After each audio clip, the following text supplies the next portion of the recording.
Dosa membuat gelisah, dosa mengundang bencana. Qalu ta'irukum ma'akum ma'in dzukirtum bal antum qaumun musrifun. Pakulan akhadna bidzanbihi, kami azab mereka karena dosa-dosa mereka. Dosa mengundang azab Allah. Dosa mengundang masalah. Dosa mengundang penyakit. Kalaupun senang, senang yang palsu. Kalaupun tenang, tenang yang semu. Istidraj namanya.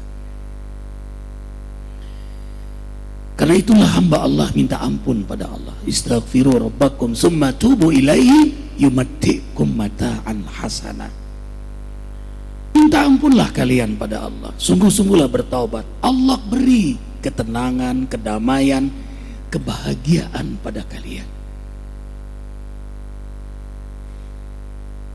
Rasulullah sallallahu alaihi wasallam bersabda, "Man lazima istighfaran ja'alallahu min kulli dukin makhraja wa min kulli hamin faraja wa yarzuqhu min haitsu la yahtasib." Barang siapa melazimkan, mendawamkan, mengazamkan dirinya untuk selalu beristighfar, maka saat sempit Allah lapangkan ia. Saat ia punya masalah, Allah tunjukkan jalan keluar. Saat ia sedih, Allah gembirakan. Dan Allah beri rezeki dari jalan yang tidak pernah ia duga. Semua kita berdosa, merasa tidak berdosa, berdosa. Karena itulah hamba Allah yang beriman selalu berhajat untuk ampunan Allah. Maka helaan napasnya, denyut jantungnya istighfar.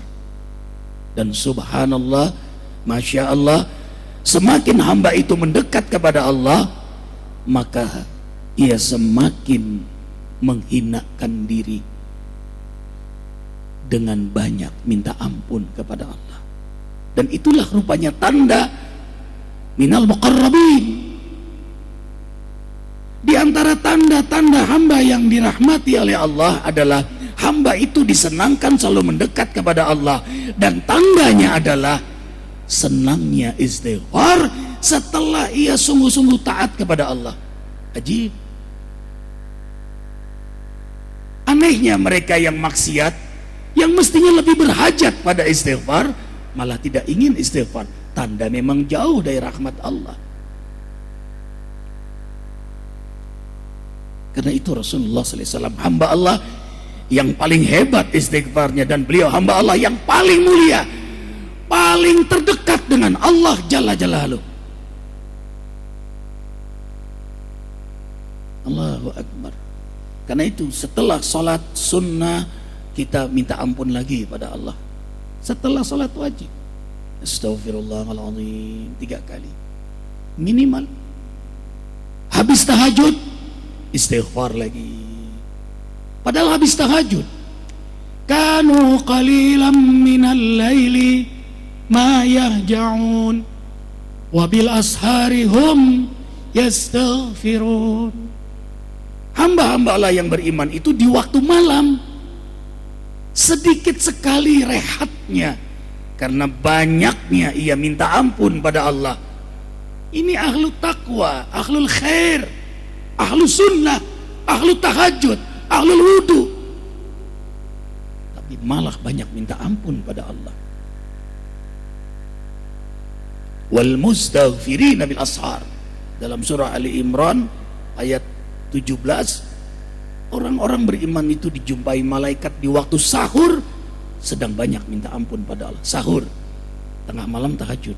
Walaupun boleh tahajud waktu sahur bahkan menjelang subuh, tapi waktu sisa itu membuat tidak khusyuk dalam sholat. Orang beriman menikmati, dia ibadah kepada Allah lalu dia minta ampun.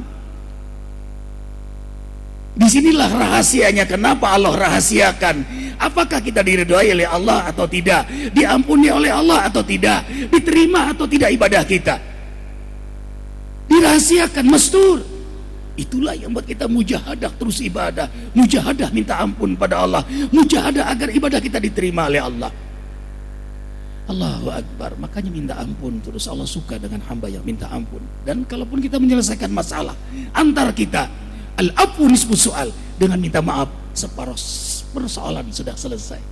Suami punya masalah, lalu suami berkata tanpa gengsi, maafkan aku sayang, aku salah. Subhanallah. Istri pun langsung, kak, adik juga salah. Selesailah masalah. Masalah diselesaikan dengan banyak minta ampun.